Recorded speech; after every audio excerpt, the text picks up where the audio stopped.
tennis players. Today we're going to talk about creating routines. By nature, humans like routines. For example, we do a lot of the very same things every morning, maybe at night before we go to bed, and tennis shouldn't be any different. So for example, the first thing I do when I get up in the morning is I name 3 things that I'm grateful for.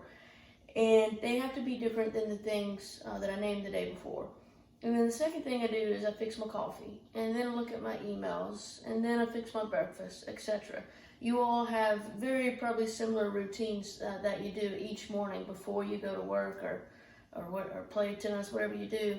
So you want to be able to do the same things for tennis.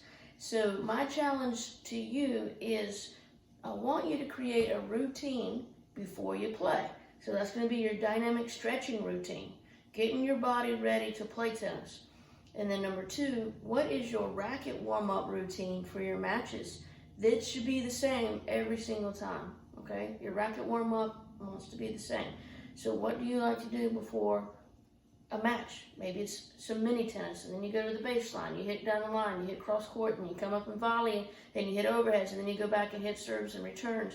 So create your own routine before your matches that you're comfortable with.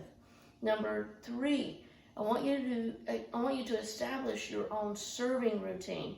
So when you step up to the line, are you bouncing the ball 3 times before you serve? Are you bouncing the ball 4 times or 2 times? What is your serving routine? You also want a second serve routine. It could be probably a little different than the first serve. Mine is. But that's my personal preference. Yours could be the same. But also, if you're in the action of your serve, okay, and say a ball rolls through your court and call a let, you want to start your routine over again. I see a lot of players that do not start the routine over again, and they just go straight from here and then end up double faulting or missing the serve. So you want to be sure that if you get interrupted in your serve motion, you do want to start the routine all over again, okay? And number 4, you want a return of serve routine. And again, a lot of times you'll see players, they'll go get a towel, they will look at their strings. Okay, that is part of their return routine. It's not that something's wrong with their strings or they're maybe not even actually sweating. Okay, that's just part of the routine. So you want to develop these things between your return and serve, okay? And you also want these things on changeovers.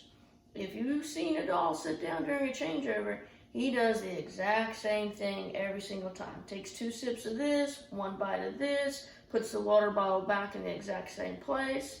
So you want to make sure you are creating routines throughout your tennis, okay? So number 1, remember you want a warm-up routine with dynamic stretching. Number 2, you want a racket warm-up, okay, before you play. Number 3, you want a serve routine. Number 4, you want a return of serve routine. And number 5, you want a routine in between changeovers, okay?